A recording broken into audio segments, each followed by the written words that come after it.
안녕하세요. 오라클 마인드의 보라입니다. 오늘은 주역 이야기를 한번 해보고자 합니다. 주역은 두 가지가 있습니다. 상수역과 의리역입니다. 상수역은 수를 안다 라는 이제 한번 뜻으로 점괘를 뽑는 점술적인 측면이고요. 또 하나는 의리역, 이치를 공부한다 라는 뜻입니다. 저는 처음에 사실은 내가 앞으로 운이 좋아질지 혹은 안 좋을지를 좀 알고 싶은 길흉화복의 관점에서 이제 주역을 공부했다면 사실은 공부하면 할수록 주역은 단순히 점괘만 치는 공부가 아닙니다. 이 주역을 통해서 우리의 삶, 내가 앞으로 어떻게 나가야 할지를 우주의 뜻을, 하늘의 뜻을 이제 알려주는 그런 철학적인 깊이가 있기 때문에 제가 이제 10년이 넘었는데요. 주역을 공부한 지. 그럼에도 불구하고 하나도 지겹지가 않고요. 공부하면 할수록 와, 주역은 정말 너무 매력이 있다. 그리고 참 많은 깨달음과 가르침을 준다. 라는 이제 공부의 마음을 갖게 되는 것도 이 주역이 점술과 철학적인 측면 두 가지가 있기 때문인 것 같습니다. 그래서 오늘은 주역에서 말하는 하늘의 뜻이 도대체 무엇인가를 세 가지로 한번 말씀드릴게요. 첫 번째는 천인합일입니다. 하늘의 뜻을 받든다 라는 의미입니다. 주역은 이제 5000년 전에 복희 씨가 선천팔괴를 우리에게 아주 소중한 지혜를 줬고요. 그 다음에 이제 은나라에서 주나라로 넘어갈 때 문왕, 주문왕께서 지금의 후천팔괴, 주역 64괴의 기틀을 마련했습니다. 이때는 은나라 때는 점의 왕국이다 라는 별명이 있을 정도로 점인들의 우두머리가 왕이었습니다. 한마디로 재정일치 사회였어요. 나라의 안녕과 풍요를 기원하는 제사를 지내는 그 사람이 동시에 나라도 통치를 하는 그러한 아주 중요한 역할이었죠. 그러다 보니까 올 한 해 국운이 어떻겠다를 이제 주역점을 쳤고 그것에 대한 결과가 만약 틀리면 어떨까요? 이 왕을 더 이상 백성들이 믿지 못하겠죠. 그만큼 굉장히 중요했습니다. 이 점괘에 대한 해석이 맞아야지 나에 대한 존경과 권위가 유지되기 때문에 은나라 점인들은 정말 정확성을 높이기 위해 심혈을 기울였습니다.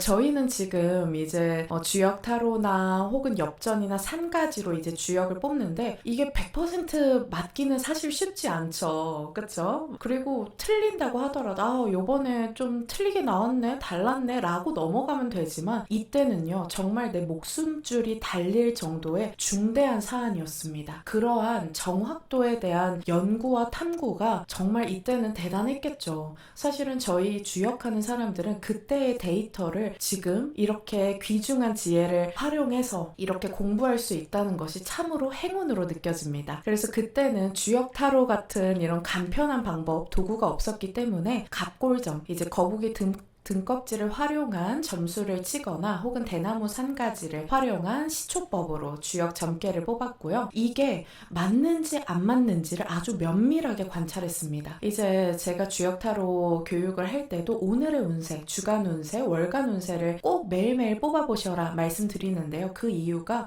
그냥 길흉화복 측면에서 이게 맞았는지 틀렸는지만 보는 것뿐만 아니라 그걸 넘어서서 내가 지금 맞게 해석을 했는지 저는 이 과정을 라디오 주파수 맞추는 것과 같다라고 표현을 하거든요. 우리가 라디오 듣고 싶을 때 딱 그 주파수 맞춰야지 그 소리가 나오잖아요. 이렇게 교감하고 감응하는 걸 통해서 우리가 점괘에 대한 기록을 쌓아가고 이 데이터가 정확도와 연결되어 있습니다. 이러한 지혜를 이때 은나라 때부터 이분들은 알고 계셨던 거죠. 요즘 이 챗GPT, 제미나이 이런 인공지능이 어떻게 우리가 모든 질문을 해도 답을 줄까요? 바로 데이터죠. 우리는 그 데이터가 그냥 짧게 10년, 20년 정도가 아니라요. 100년, 200년, 길게 1500년간 대를 이어온 그 빅데이터의 산물을 지금 저희가 하는 주역입니다. 너무나 귀중하죠. 이렇게 생각하니까 사실은 1500년 이상이죠. 이 주역은 5000년이 된 혹은 그 이상 7000년이 되었다라고 말하는 학자도 있거든요. 그 정도로 이러한 데이터가 많기 때문에 우리가 아무래도 지금 주역 점괘를 칠 때 조금 더 확실한 정확도가 있다는 것을 알 수가 있습니다. 그래서 노벨 물리학상 수상자인 닐스 보어는 그 수상 당시에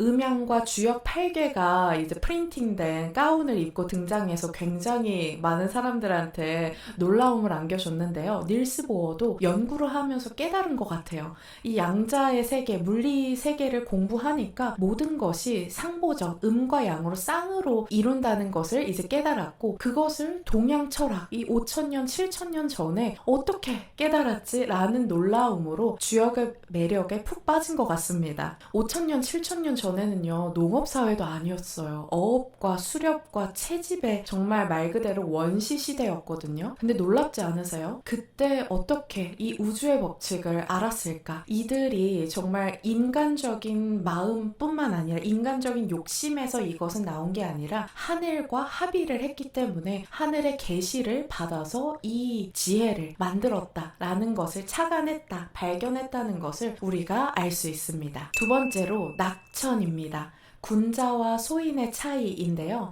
이 주역을 공부하다 보면 원문 경전에 이제 군자와 소인의 대비가 많이 등장을 하는데요. 말하자면 소인은 소인배입니다. 내 사리사욕만 채우는 사람이고, 군자는 내 사리사욕만 이기적으로 채우는 사람이 아니라 더 넓은 이 하늘이 부여한 명이 있음을 아는 사람을 의미합니다. 저도 처음에 주역을 공부할 때 사실은 소인의 마음으로 공부를 시작했던 것 같아요. 그냥 내가 행복하고 싶어서, 부자 되고 싶어서, 그렇죠? 내가 하는 일이 다 잘 풀렸으면 좋겠는 그런 바람의 마음으로 주역을 공부했거든요. 근데 주역을 공부하면 할수록 그런 소인의 마음에서 벗어날 수밖에 없는 공부예요. 군자의 공부이기 때문이죠. 그래서 주역은 항상 지도자 그리고 왕 이런 1%만 공부했던 학문이 바로 주역입니다. 그래서 주역을 이제 연구하고 공부한 학자분들 혹은 성인분들께서는 점을 치지 마라 라고 말씀하시는 대목들을 많이 발견하는데, 그 이유를 보면 소인일 때 점을 치게 되면 내가 운이 좋으면 기분 좋고요. 운이 안 좋은 게 나오면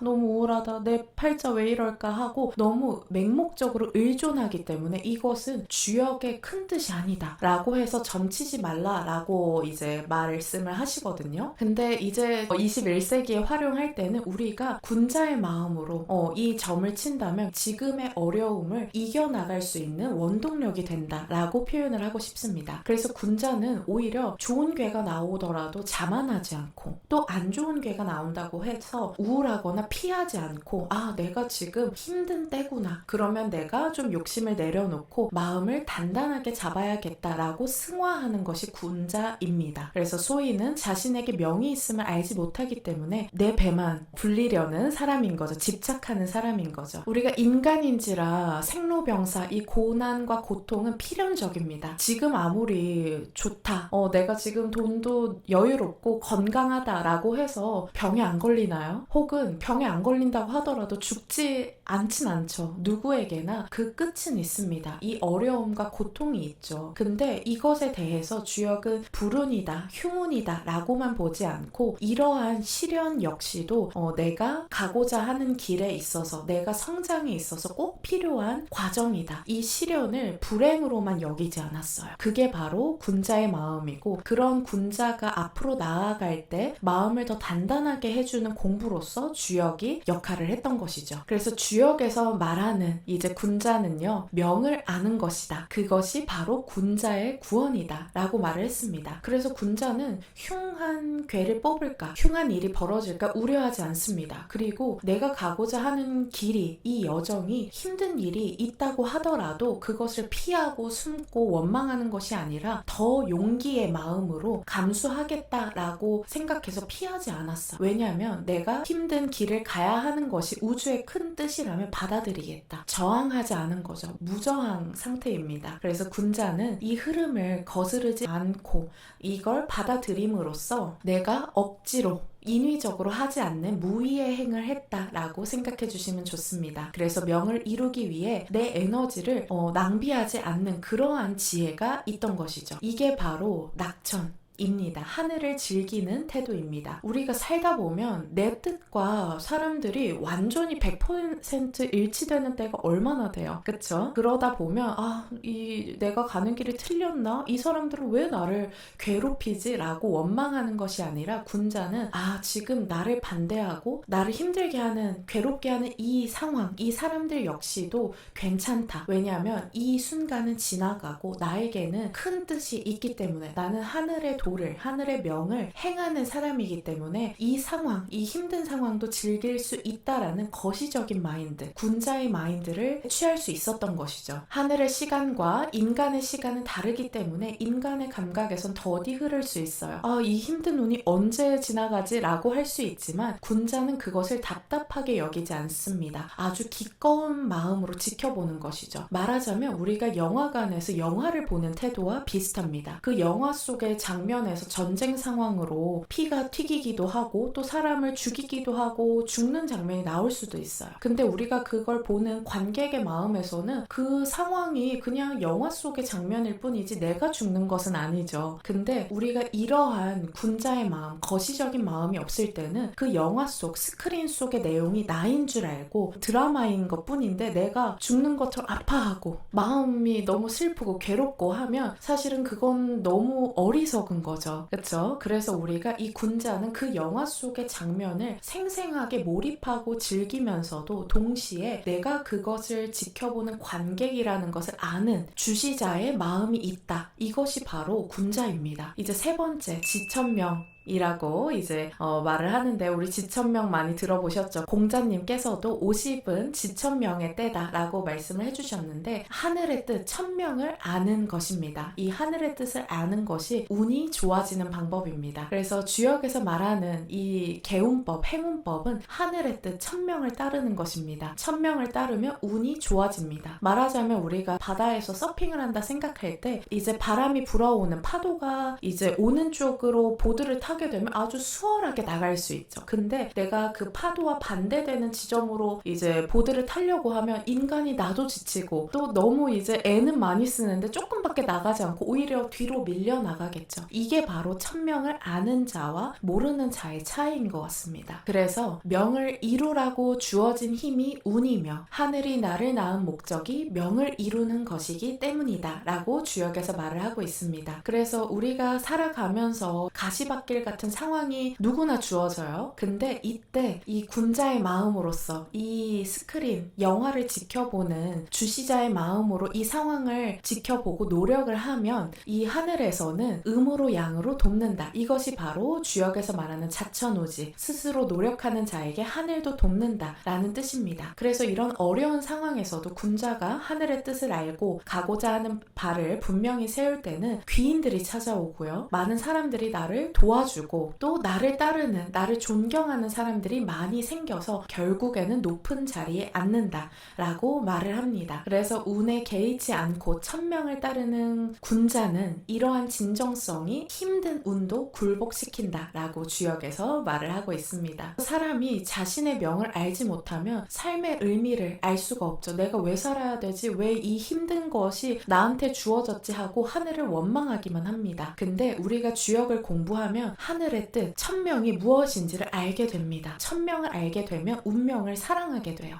그런 힘든 일이, 그 과거가 있을 수밖에 없었구나. 내가 그 힘든 일을 통해서 성장했구나. 이렇게 자기 긍정을 하게 돼요. 그래서 주역을 통해 자신의 명을 정립함으로써 지금까지 살아온 지난날의 의미를 이제 바로 보게 된다 라고 표현을 합니다. 어떤 분들께서는 제가 주역 공부 정말 열심히 했는데 이거 어렵기만 하고 도저히 봐도 무슨 얘기인지 모르겠어요. 제가 머리가 안 좋은 걸까요? 이렇게 말씀하시는데요. 그건 결코 머리가 좋지 않아서가 아닙니다. 주역을 그냥 워딩, 이 글자, 텍스트로만 공부하면 백날 천날 공부해도 이 주역을 이해할 수가 없어요. 근데 주역을 제대로 이제 공부를 하려면 주역 64개를 내 삶으로 통과해야 합니다. 내가 이 과거에 힘든 일이 이러한 이유 때문에, 이러한 하늘의 뜻 때문에 필연적으로 일어날 수밖에 없었구나. 내가 앞으로 가야 되는 길이 이러한 뜻이 있구나를 우리가 바로 알게 되는 것이 주역입니다. 그래서 주역을 공부하면요, 진짜 내 운명을, 내가 내가 힘든 점, 정말 아팠던 순간 혹은 미워하고 원망하는 사람들도 다 용서하게 돼요. 왜냐면 주역 64궤는 허무맹랑한 이야기가 아니라 우리 사람이라면 필히 지나갈 수밖에 없는 그 여정을 64궤로 표현했기 때문이에요. 그래서 지금 내가 이 궤의 순간이구나. 그렇다면 내가 앞으로 이러한 처신법으로 나아가야 되겠다. 라는 지혜가 생기고, 지혜가 생기면 여유가 생깁니다. 그 여유가 생기면은 아무리 내가 지금 가난하고 혹은 몸이 아프고 사람들과 다투고 하는 일이 안 풀리는 이런 어려운 순간에도 굉장히 자신감이 생겨요. 자신감이 생기니까요. 모든 것은 이 끌어당김의 법칙이잖아요. 그 자신감이 있으니까 힘든 상황을 이겨나갈 수 있는 길이 열립니다. 이것이 바로 주역에서 말하는 운이 좋아지는 비법입니다. 그래서 주역을 공부하면 좋은 괴가 나온다고 해서 기뻐하지만도 않고요. 또 흉한 괴가 나온다고 해서 슬퍼하지만도 않습니다. 바로 보는 눈이 생깁니다. 이러한 눈이 생기기 위해서는 저는 관음인을 말씀드리거든요. 관찰, 음미, 인사이트입니다. 이 괴를 뽑았을 때 지금 운이 좋네요, 나쁘네요. 이 이분법을 넘어서서 어떻게 내 삶에서 적용하는지 관찰을 해보고 또 그것을 화두처럼 그 괴를 계속 품어봅니다. 음미하는 거죠. 우리가 맛있는 음식도 후루룩 이제 먹으면은 이거 무슨 맛인지 기억 안 나요. 특히 우리 TV나 영화 보면서 밥 먹으면 아무리 맛있는 걸 먹어도 기억을 못 해요. 근데 그런 것들을 끄고 정말 오롯이 이 맛에 집중하면 정말 이 혀에서, 입 안에서 다양한 감각들을 느낄 수 있죠. 그 재미를 느낄 수 있죠. 주역 공부도 마찬가지입니다. 관찰과 음미를 하면 인사이트, 깨달음이 생겨요. 이 괴는 되게 안 좋은 괴라서 겁을 냈는데 사실 그렇지만도 않구나. 근데 내가 이 괴가 나왔을 때 너무 경솔하게 하기보다는 오늘 하루 좀 자중을 했더니 이 운을 피해갈 수 있었구나. 이러한 나만의 깨달음이 생깁니다. 이것이 바로 주역의 묘미예요. 그래서 오늘 말씀드린 천인합일, 낙천, 지천명 이 세 가지 뜻을 내가 그냥 공부로서 한 귀로 듣고 흘리는 게 아니라 정말 내 삶으로 관음인 해보셨으면 좋겠습니다. 오늘 이야기는 여기서 마무리하고요. 앞으로 주역에 대한 다양한 이야기들 또 나누도록 하겠습니다. 도움 되셨으면 댓글 한번 부탁드릴게요. 감사합니다.